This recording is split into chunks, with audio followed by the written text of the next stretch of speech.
Blessed and happy Friday to all of you, my dear friends, my dear brothers and sisters, my dear good people of God, faithful followers of the Daily Gospel Reflection with Father Jack, my dear kababayans. Today is June 13, 2025, and today is Friday within the 10th week in Ordinary Time, Year C. Today's Gospel is from the beautiful and the wonderful account of the Gospel of Matthew, chapter 5, verses 27 to 32. Friday the 13th, first Friday of the month.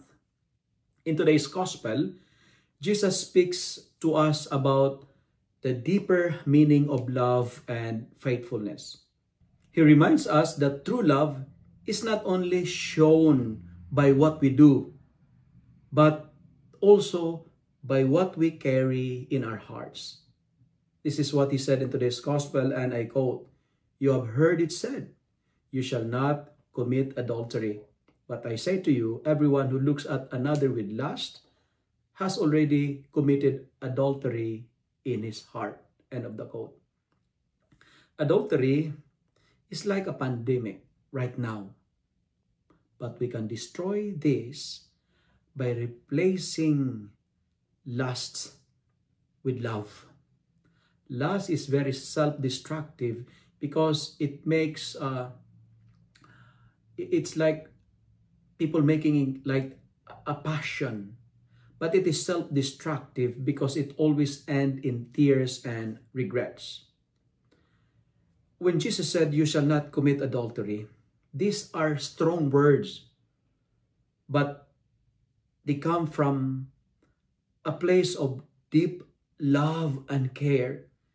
Jesus is not condemning us, but he is calling us to a love that is pure, a love that is faithful, and a love that is life-giving. To all the couples, God wants your marriage to be filled not just with affection, but with honesty, with trust, and sacred commitment. There are so many good-looking, sexy men and women around us. We cannot escape it, but we have to replace our eyes with the eyes of love, not with lusts. To all the marriage people, I know, like priesthood, marriage is never easy. There are trials, there are temptations, and moments of weaknesses.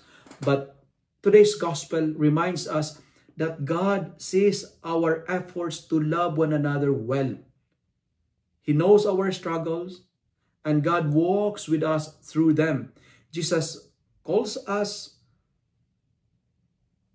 to protect each other, to protect our thoughts, to protect our eyes and our hearts, because the love between wife and husband is very holy.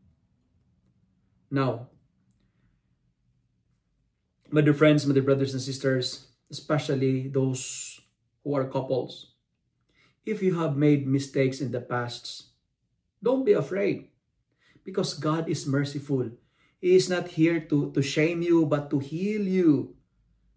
Let God help you forgive one another and start fresh and build a love that is strong and rooted in Him.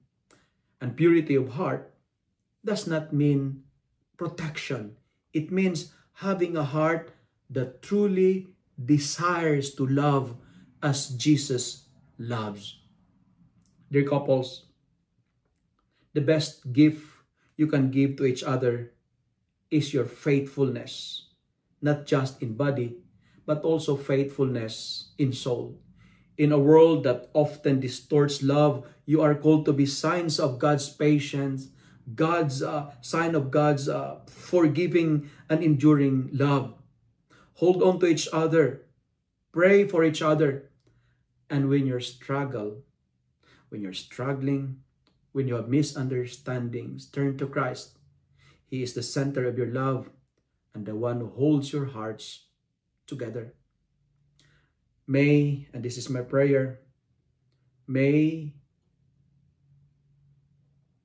all the couples all over the world reflects the love of Christ, a love that is faithful, a love that is pure, and a love that is enduring and persevering That is a love that is forever.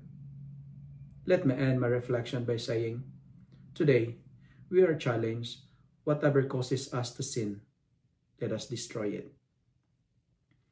If you love and like this reflection, kindly share it with your friends, share it with your family, make the Word of God viral so that many will be blessed. Amen.